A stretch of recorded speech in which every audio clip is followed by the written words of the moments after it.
Welcome to Sarder TV, an idea sharing platform founded by Russell Sarder, who is an author, investor, and the CEO of Netcom Learning and AI Certs.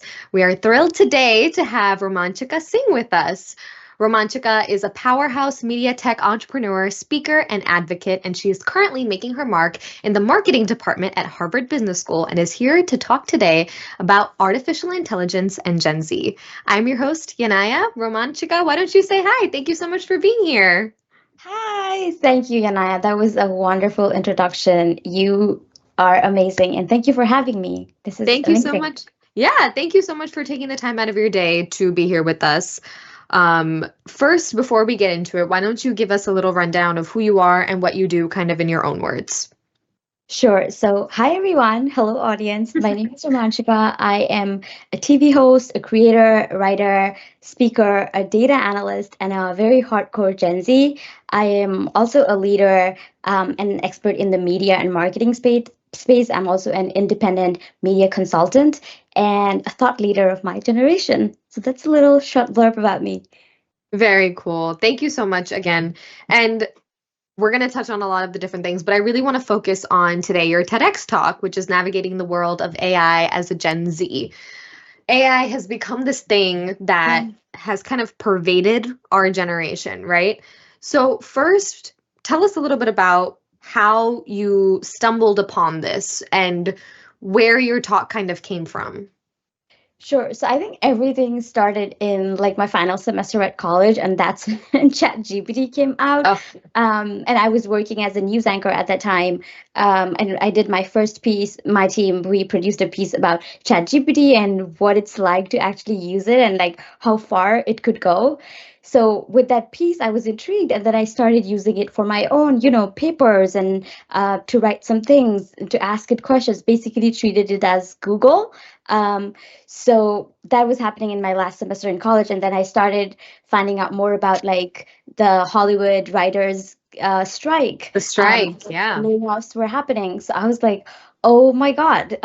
So I just wanted to find out more and more. That's when I started studying, finding out like what it can do. That's when I found out that we are under fourth industrial revolution. And I wanted to find out more about how it's affecting, especially my industry, media, marketing, creative space. So I attended a lot of seminars, spoke to a lot of experts at Harvard, outside of Harvard, did a lot of trainings, and this gave me a unique perspective. And when I was presented with the opportunity, I was like, sure, I would love to share what I've learned so far from my experience. And that's when it came out. That's the idea. And that's how I gave the talk. Yeah, we're definitely in an AI revolution, right? Like Yeah. it's sweeping the world. But what were some of those findings that you saw when you were doing your research? What did you kind of find? How is it impacting our generation? Um, I think most of us and the conversations that I've had with my peers, we usually see AI as like, oh my God, like it's gonna change everything, like it's gonna take over the world. They mostly see it as a threat, kind of Yeah. like nothing is everything is going to be automated, like there would be no interviewers needed, there would be no writers needed. It's kind of when it's coming from a point of view than more like fear than kind of understanding like what actually is it like, is it that scary, is it going to take over all the jobs and we're going to be jobless, or like how is it actually going to work? So when I was doing that, I came across this research that was being done by Harvard University and Boston Consulting Group, and they found out that yes, when you use these AI tools into your work, it does make you productive and efficient. Like it does help you boost your productivity and efficiency by so much more percentage that you could take on more tasks. But then there was also an outcome that the results that you produce are incorrect. So what's the point, Hmm. right? Mm-hmm. So these are the findings that I found. So I was like, okay, it's not that crazy. Like Mm-mm. it does help you. You get that boost, but here's the result. So you would still need to have your own skills in order to gain the correct output, because that is the end result, right? To gain the correct output, to have things done correctly. You wouldn't want incorrect results, because then you would end up wasting more time trying to fix that error, right? Yep. And there's a cap on what it can do ultimately, Yes. right? Like it Yes. is not a human, it doesn't have human skills. There are certain things that AI just can't do. Like even if you ask it to cite, listen, it can if you say, "Hey, write a literature review on, whatever, brain cancer." It can pull something out of the internet, Yeah. sure. Whether or not that's accurate or not, it's probably not accurate, right? Because Yeah. yeah. Yeah, I don't know if you listened to my TED talk, but I really gave an example of me using ChatGPT to kind of see if it can mimic emotional intelligence, and Yeah. it cannot. Human skills, right? Is Yes. what you called it. Yeah. Yeah. So I was trying to play around and see like to what extent it can be an emotional support, and it kind of gave me like study advice, like build a schedule, have a peer circle to Right. study with. But Right. when you're because we are humans, we really understand what it feels like to be under stress, and you wouldn't want to be told what to do in certain circumstances. Like as humans, we would like hug you, like those are the emotional Emotional intelligence intelligence. skills rather than AI. So I think in my TED talk, there's a clear distinction, and I use my personal example to describe these skills that are only human specific, and that which AI still hasn't learned, and hopefully will take a long time. Yeah. Or There doesn't at all. or it doesn't at all. There's a lot of people though. I did listen to your TED talk and I remember you talking about the human skills and the emotional intelligence, and I have a question for you regarding that. But I see a lot of people now in this day and age too trying to use the power of AI to start companies where humans or where AI is able to replace humans to such a capacity that humans become obsolete, which is another thing that you talked about, FOBO, the fear of being obsolete, right? So let's touch on that too. But my question for you is what happens if AI is able to replicate the human skills that you talk about? The critical thinking, the complex problem solving, the emotional intelligence. What happens if AI can do those things? Yeah, I think realistically talking in the present, that kind of seems like not possible, and it hasn't been able to do it so far. But I think if it ends up happening, there will be a very bigger shift in our workforce than we can imagine, because those are the things that like world leading CEOs, they're known for their critical thinking, their problem solving, their decision making abilities. And if AI can do that, then that means we're going to see a shift in our workplace or workforce that we haven't seen. But again, as I said, both these, like the emotional intelligence part, the critical thinking part, is stemmed from our how we are raised, our cultural context, nuances, right? Like our exposure, our genetics, our upbringing. These are the things that shape those skills that I'm talking about. So I think it's on you. I mean, maybe we could train AI, but I again think to to the extent uh, to the extent that human to the extent that the upbringing, everything that is so specific to human beings, I kind of think that it's not possible as of yet. But if AI were to replace human in those skills, I think it would bring a very big shift, that we would all need to navigate together. Yeah, I mean, I can't imagine what that shift would be like if it were to happen. I think it's pretty far out, but I don't think it's necessarily impossible either, right? With the way Yeah. things are going. Mhm. Maybe not maybe not all professions, but I think to some degree there will be a lot of professions that become Yes. obsolete to a certain degree. Mhm. What do you think the role or the future of AI is in the professional setting? And how do you think that the role of AI can impact these different industries, say healthcare and, C-suite executives? That's not necessarily an industry, but Yeah. it's a profession, right? People, these jobs that people have that are their livelihoods have the potential of being obsolete later on. But with that in mind, what do you think the future of AI is in this professional setting? Um, I talked about it, and I feel like if you look at the history, it's not the first time that we are experiencing something like this. So we kind of know how to navigate this. It has happened in the past. I give an example that was mentioned in a World Economic Forum article. In the past, like almost 300 years ago, literally like three-fourths of the world population used to work on the farms, right? And when somebody at the time said that, oh, there will be a time when only 20 people will be working on the farm, nobody would have believed them. Nobody. Economists couldn't predict that there would be 2.6 million jobs created by the app development industry, and there would be 800,000 personal trainers. It wasn't even an economy, right? Yeah. So it's kind of like there will be jobs that will get thrown out, or will no longer be needed. And I think this will mostly be the jobs that are repetitive and low skilled. So something like traditional manufacturing or some customer service roles, right? Those will be taken because that's what AI is good at. It's good at doing repetitive data driven tasks, like something that is always the same. So I think those kind of roles will definitely be taken away. But again, as seeing from the past, new industries came up, new jobs came up, Mm. completely different that we didn't see upcoming. Cell phone industry didn't even existed. It's like literally $1 billion industry right now, right? So those are the things that will be coming up. But again, we are humans. We can't see the future, so we get anxious about it.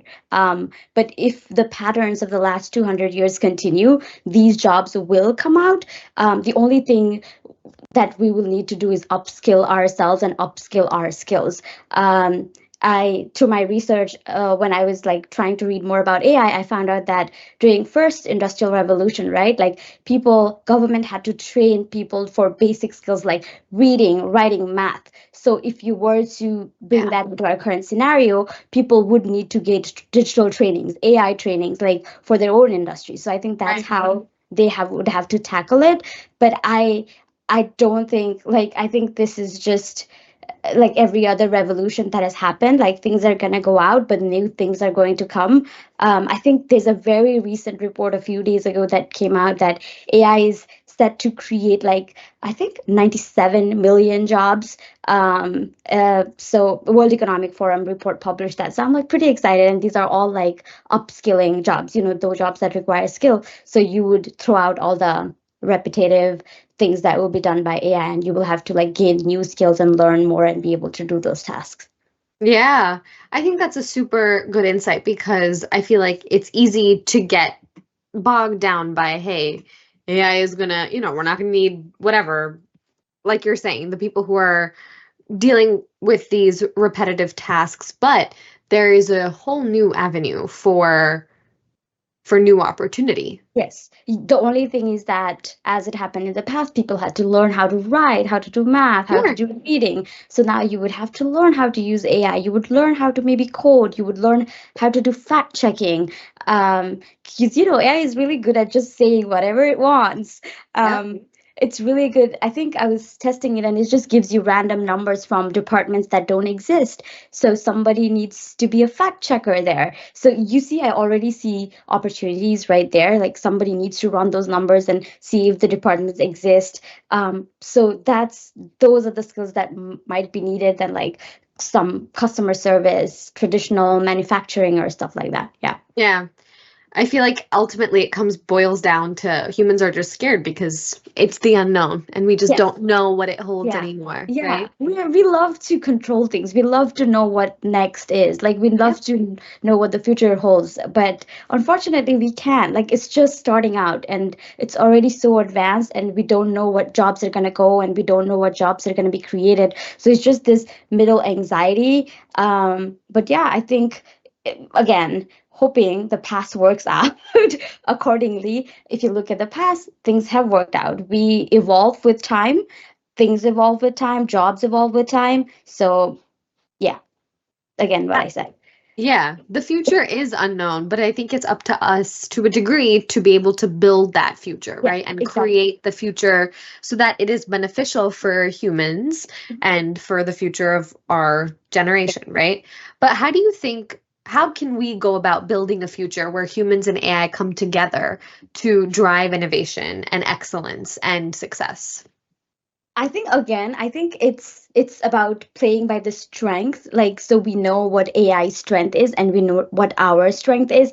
So we know that, hey, like, like, in finance industry or in data industry or data filtering, you could be like, oh, these tasks can easily be done by AI, where there's like bunch of numbers that needs to be filtered. We don't need human for that, because that's repetitive, that's data driven, that's analysis that can easily be done by AI, right? So we play into AI's strength, that is Strengths. doing the repetitive, boring tasks, the donkey work that it's good at, it is good at doing. And then we play by our skills. We are really good at critical thinking. So we look at all the insights that we get that is done by AI, and then we make our own decisions. We are really good at problem solving. So we read, we look at the numbers, whatever AI provides us, and then we make those decisions. So I think it's the future definitely lies in playing it to our skills. So we use AI for what AI is good at, and we do what we are good at. And I think that's how the future is going to look like, and that's where innovation success will come together. Yeah, I 100% agree. It's about, but really also understanding what each individual person's strength and weakness is, right? Yeah, Because yeah. what strength for someone may not be a strength for someone else. But it's also, I think, important to acknowledge how, as a society, we have just become so much more reliant on AI. Yeah. And we have, especially students and even people who are in the workforce, right? Who are in the workplace, you become so much, it just becomes so much more easy to be like, hey, let me just ask ChatGPT to do Yeah. this for me because it's Yeah. mundane, it's easy, it's Yeah. repetitive, and it's like I've done this a million times. But in the process of just being like, hey, this is easy, let me just have AI do it, I feel like almost dim our light and our skills become a little less sharp just because it just becomes a little bit of like a reflex, right? It becomes, hey, Yeah. let me just ask, it's easier. Guilty as charged, we've all done it, right? Yes. But Yes. in your eyes, what do you think the long-term effects are of using AI in this capacity? And are there any ways that you think we can mitigate these effects of, AI while still having and, being as efficient as we possibly can? I think so. What I think is that you should use AI. You should use it as much as possible. Like, that's what it will show you, is like where its weaknesses, as in terms of, let me give you an example. So we already know that AI is not perfect. It produces incorrect results. So what using 19% more incorrect, like, right? According yes, to your TED Talk. Yeah. it helps you do it faster, but you will realize that the output that it produces is incorrect, right? So I will Right. tell you to do it more, because then you can find out where the errors are, and when you using AI will put you ahead in the workplace or in the industry than people who are not using AI. It's literally not AI versus humans. It's actually humans with AI versus humans without AI. And the future is humans with AI. So if you're using it, you're already ahead in the game. So my thing is that you should use it so that you know where it's making mistake, you know how to correct it. If it's, let me give you a basic example, if it's making a fact checking error of it, or if it's citing someone incorrectly, or if it's not using the proper department or proper numbers, you know it and you know how to correct it. So I think you should use it, because yeah, it will put you ahead um, in the game than I think that's what most people are confused about. They think that it's about AI versus humans, but in the long run, it's humans versus humans, just that humans with AI competing against human without AI. I don't know if this makes sense, or if Of it actually course. answered your question. But the thing about AI not being perfect is already there. It's already there. Like, you just need to figure out what are its weaknesses, and like while you use it, you just go on to improving through your human insights. Does that make Yeah. sense? Yeah, absolutely. But how can we use it? And what are the kinds of questions that we can ask it to make sure that it is not necessarily doing the job for us or doing part of the job and allowing us to do another part of it where we shine and our strengths prevail? How do you get my question? Does that make sense? Can you repeat it? I think it does. Can you repeat it? Hmm. I think I have a good example. Uh-huh. Yeah. How can we really use AI effectively? And what are the kinds of questions that we can ask it so Mhm. that it is being used to our advantage and not us against AI? Does that make sense? That does Yeah. make sense. And I will put it as simply as I can. And I think I've also discussed this in my TED Talk, but I think some of the guests that I did a mini interview with, they said that it helps them streamline their thoughts, like cutting word count, these boring tasks where you're like making don't, do not, don't, like things like that. So you're saving your time by kind of doing like these basic tasks. But let me give you a very simple example. Grammarly, we all use Grammarly to correct our grammar, to take suggestions by it, right? But what I've learned through my editorial and marketing journey is that all companies and different companies have different writing guides and writing styles. That's what it is at Harvard. Like, we don't capitalize titles, we capitalize school, we don't capitalize community. So things like this, right? So if I take whatever I write for the school in Grammarly, it's going to give me the suggestion, like it's going to give me whatever Grammarly is meant to give me, right? Now, let's say if my writing had a couple of grammatical errors, it had punctuation errors, I take everything that it suggests me. Of course, it's making my writing better, but now it has almost done like 80% of the task for me by literally correcting my spelling, punctuation errors. Now I take that and I put in whatever my schools or whatever my company's guidelines are, and like make it according to what people want, right? So Right. does this kind of make Yeah. sense? We do the same with ChatGPT. Like, we tell it what to do, they give us a sample, and now we do what we need to do. Correct me if I'm wrong, but what I'm gathering or suggesting is not that AI, ChatGPT do the work for us, but enhances the work that we do. Exactly, exactly. So it's just kind of, you're already doing the work, and it just does a little touch up of like the tedious task that you have to do. Imagine if there was no chat GPT and hit you literally write everything and streamline everything and do everything from the start. It would take you so much more time and so much more like energy. It just helps you put everything in one place. You are doing the work. It's just helping you narrate it, give you a little guidance, and then you take already that output and then you put your own thoughts to it again. So it's literally just a tool like Grammarly. I think that's the mistake a lot of people make, right? It's that it is just a tool. It is should be used like Google. Google doesn't do it for us. Google Yes, helps us do what we need to do. exactly, exactly. And it's exactly that. It's just a tool. Um, it doesn't do the work for you. You still have to do the work. It just helps you a little bit to make the process easier. I think that's a mistake a lot of people make is that we think that AI can do it for us. No, Yeah. it cannot. It cannot. It cannot. Like, there have been so many. I think the people like us who use it more and more, we Mhm. get it. We're like, no, like, and as I said, like, you can see so many error it has. Like, Mhm. Mhm. it's so hard. I'm like, no, it doesn't, and it still has a long way to go. But it is good. You have to say that it is good. I've actually been on a chat GPT cleanse because I've been telling myself like I can't use it right now. Like I've been really trying to challenge myself to just be like, I don't want to rely on this right now because it makes me feel like I'm not using my brain enough. But Um, anyway, back to what you were saying. yes. In terms of human relations, and you're saying it has a long way to go, how far do you think it actually has the potential to go? Whew, yeah, that is a scary question, to be honest. But Yeah.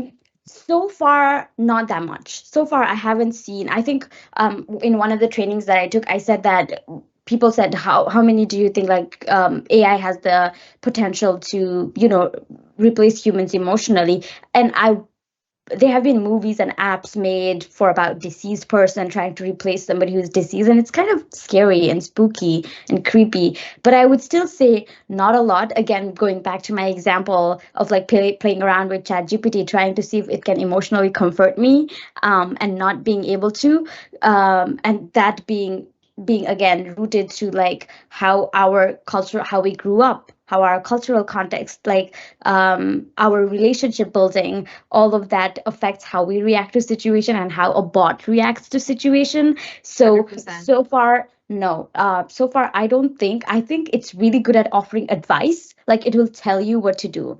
But I don't think we humans, when we are in a critical situation, we just want a hug, someone to cry with, someone to vent with, if we're angry, right?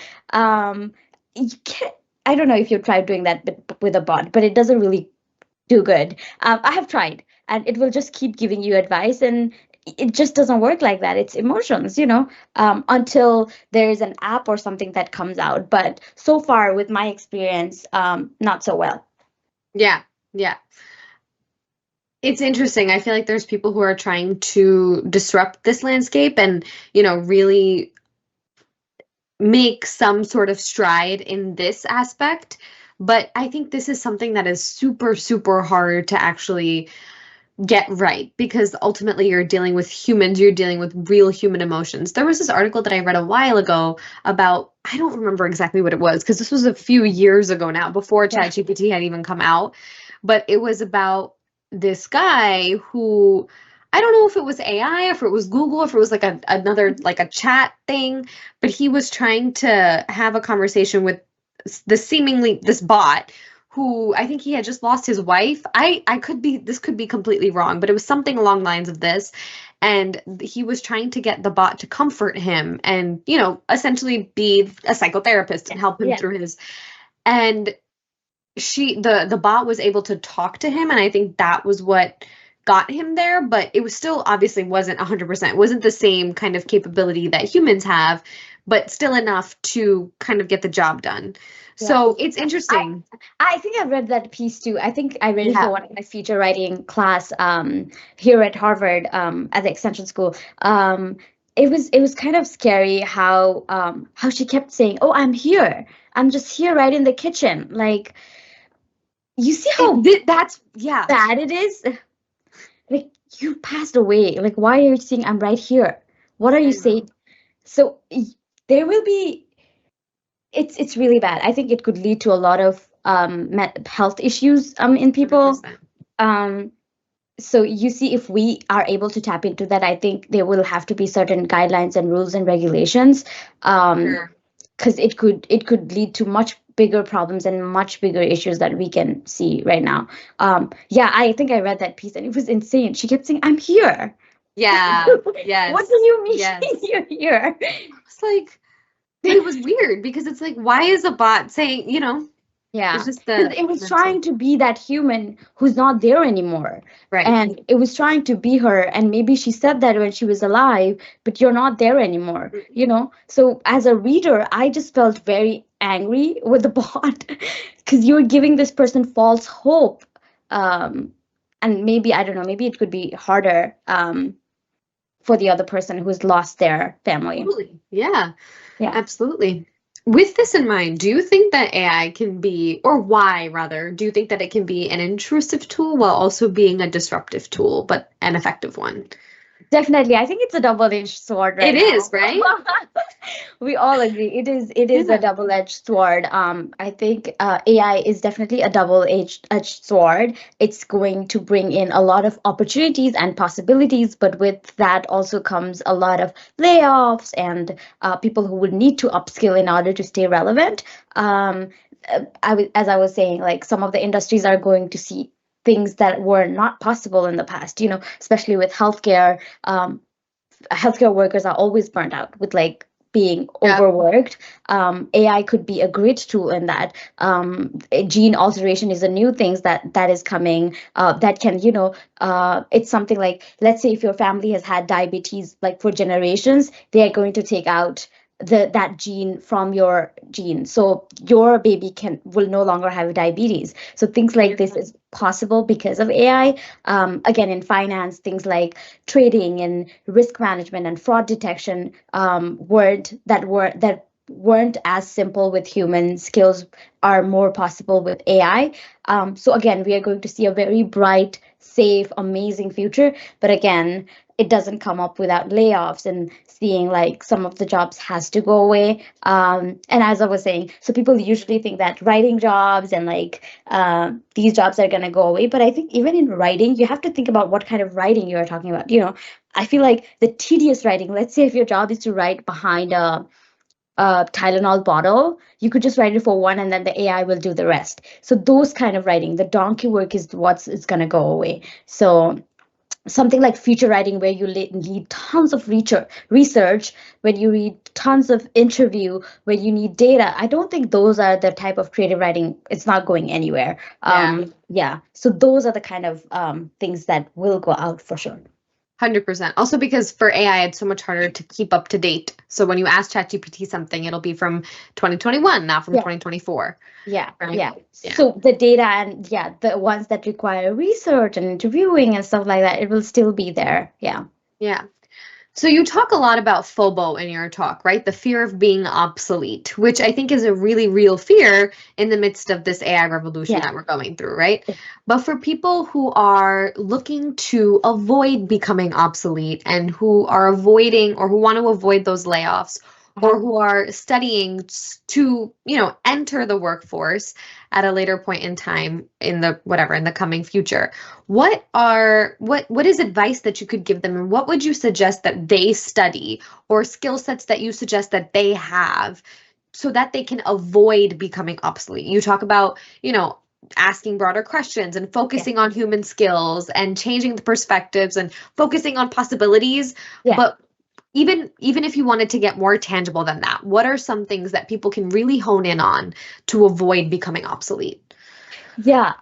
Exactly. I feel like you need to, one thing you can do is there is AI certifications or AI things in every industry. Like in journalism industry we have our own, in like finance they have their own, in healthcare they have their own. So one thing, regardless of what you're studying, make sure you are taking some of the courses, or like Coursera, LinkedIn, they do free Yes, certifications, right? So if, regardless of what you're studying at school, make sure you're keeping up with what's going on in the world. That will already give you a smarter edge, a stronger edge. And then again, I think experience and exposure is so much important. So make sure you're grabbing onto that internship opportunity, that networking opportunity, that event experience where you meet people and where you just talk and you build up your human skills, where you're not like this emotionally awkward person. I Yeah, that's what I think. In order, regardless of what you're studying, the world is going to keep changing. You have to stay 100%. upskilled. Take on those courses offered by these free platforms. Yeah, I think that's what they should be doing. I think more than the degree, it's also how much knowledge you have about what's going on in the world and what you're doing to tackle that. 100%, 100%. These three things that you had mentioned in your talk, which is change perspective and focus on on the possibilities, ask broader questions, and focus on human skills. And you say that specifically this will be needed more Yeah, as the surgence of AI continues. yeah, But can you elaborate a little bit on this? Why these yeah. three things specifically? Sure. So first one was change perspective. It was because again, I think I met a lot of people who feared AI and they just Mhm. thought like, oh my God, we are not gonna have any job. All the jobs will be taken away. Everything is going to be automated. Like, people are getting laid off. So the change perspective is about that. Like, hey, like I know it's kind of scary, but if you look at the past, these things happened in the past, Yeah, but if you look at the change. future, data says this. There was no cell phone industry, but now look, cell phone industry is $1 billion industry. Right? So that's how you change perspective. Like, you don't know what the future holds, but if you look at past, this has happened. So you can just stay hopeful, stay relevant, upskill, keep doing what you can do. So when the opportunity presents, you're ready for it. So that's what I meant if by saying change perspective. And then second was ask broader question. I think in all the hype about AI, this just makes me laugh. It's just because we talk about AI so much. We're like, oh my God, AI this, AI that. But we forget that we are the ones, we are the decision makers. Like, we get to decide what gets implemented and what doesn't get implemented. So we are the decision makers. The decision about AI is not done by AI, it's done by us. Humans, yes. So I that's what I meant when I say like ask broader questions. So who is making those decisions? Okay, if you don't want students to use AI in school, like what are the tools that you need to implement? Like, so I think that's what I meant when I say by asking broader Ask broader questions. questions. Questions. And then the second thing I mean is we're in the United States. That's why we feel like it's such a big deal. But there are 2.6 billion people without internet right now. Wow. So just because we're in the US and we have Wow. access to all these things, that does not mean the world is along with us. Do you get what I'm saying? There are people without the 100%. internet. So we need to think about all these people as we're thinking about humanity and the collective future, our human future. We need to also think about people who do not have internet right now and do Yeah. not have electricity, right? So that's what I meant when I'm like, ask broader questions about decision making, ask broader questions about like equality and collectively investing towards the future of humanity. Yeah. And then the last one was human skills. What I say that is that there is this research that says that our intelligence is based on three things, and it's genetics, upbringing, and exposure. So of course you cannot control your genetics, you cannot control your upbringing, but the one thing that you can control is your exposure.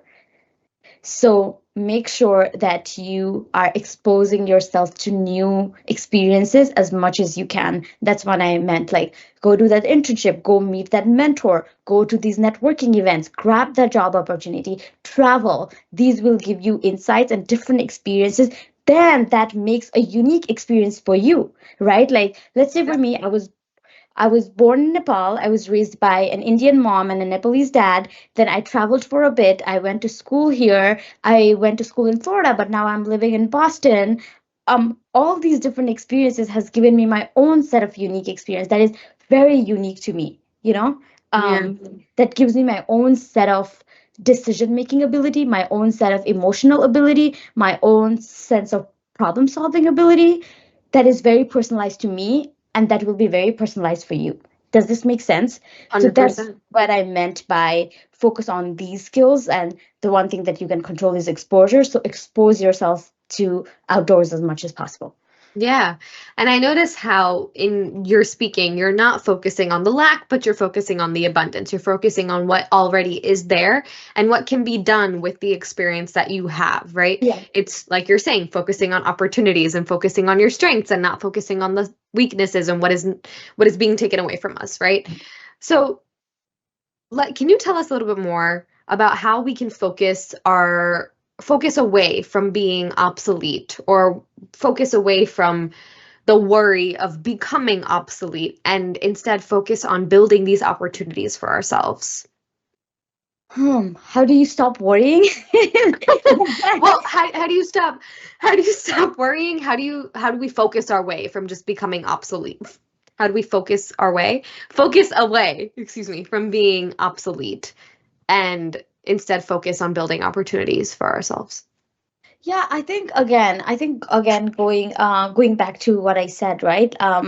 Uh you cannot ignore the fact that things like world is moving on, and of course you can say that, oh my god, this skill can easily be taken by AI, right? And instead of crying over it or like Worrying about overthinking or it? worrying about it, Yeah. you need to know, okay, I have these skills, but I think these skills will be taken away. What more can I add, or what new can I add that will make me stand out? So let's say, for example, I'm a TV host right now, right? So let's say I fear that my job is going to be taken by a robot, right? But right now I'm studying data science in order to be able to say that, hey, like I have this extra skill that is giving me an additional edge to my Mhm. career. Now I can actually code and tell you the red flags in your marketing campaign, or what's going to work, what's not going to work. That's only something I can do, right? So you need to find something that will give you a unique edge in this fast evolving world. I think that's the way to go about it. Like, the skills that are useful right now might not be useful in the future. But again, I think upskilling is the key. Upskilling is the key. That's with the way to go about it. You can't expect the skills you had 10 years ago to stay Still and be be relevant. useful right now. Yeah, I think upskilling is the only way if you want to stay relevant. Love that. I love that. And then I guess like coming to the end of our discussion here, how can we, bringing it kind of full circle back to what we were talking about before, because obviously we've seen that it has the power to disrupt, but it has the power to be intrusive to a degree, right? But it is in our control ultimately, and it is about how we use it and about how we interact with AI, right? So I guess my question for you is, how do we use those strengths, those human capabilities, those insights, those just whatever capabilities to produce enhanced outputs and minimize these errors that we see? Going back and bringing everything to a point and going full circle, right? As we mentioned in the past, our decision making skills, our emotional, our problem solving skills, our critical thinking skills are the core, right? And these stay the core to any problem solving. So so we know that AI is good at doing all these repetitive tasks and producing results. We need to keep these skills to the core and then check the results. That's how you will minimize the errors. We know that it produces incorrect results. So there has to be a human check and balance to reduce more work. Does that make sense? Like, you will Absolutely. have to have a human intervention, and you cannot be like completely trusting AI. So Yeah. that's to go about minimizing errors, keeping our skills to the focus, minimizing those errors before it just increases a lot of work, because we know that AI is not perfect and it is going to produce incorrect results. Yeah. And we have to prevail on top of that. Yes, we use it as a tool. It's only a tool. It's not perfect. It's only a tool. It is Grammarly. only a tool. It is only a tool, and it should stay at being just a tool. Because ultimately, like you're saying, it is about how we use it, how we interact with it, and what we do with it. Humans, Exactly. not AI. Yes, Humans. yes, exactly. So it is a tool. We use it to our advantage. We use it to make our life easier, but again, we are the one who's doing the job. There has to be check and balance. We need to check, we need to fact check. Otherwise, I think it's going to come back around and just going to increase the work, it's going to be less efficient, it's going to be incorrect, and it's just going to do all the opposite that it's supposed to do. It's going to make you inefficient, it's going to take more of your time, it's going to produce incorrect results. So using it as a tool, telling it what to do, and then checking it before taking any action with the output is important. Yeah. Well, Romanshika, thank you so much for this conversation. We're hitting our time, but this was incredibly insightful. And for everyone listening who wants to hear more, they should definitely check out your TED Talk. Yeah. Thank you so much for being here. Thank you so much for Thank taking the time to do you. this. Of course, thank you, Yanaya. You were such a wonderful host. I had such an amazing time talking about AI and like future and marketing, media industry. Yeah. It has been amazing, and thank you for having me. Thank you so much. Are there any last things that you'd like to talk about or touch on before we wrap it up here?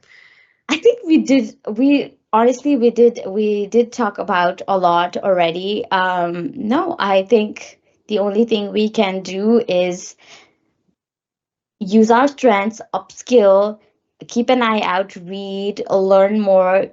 That is how it has worked in the Never past, and stop that is learning. how it is going to work. Yeah, 100%, 100%. The growth mindset will really prevail in this revolution that we see happening. definitely, definitely. Yeah. Okay. That is it.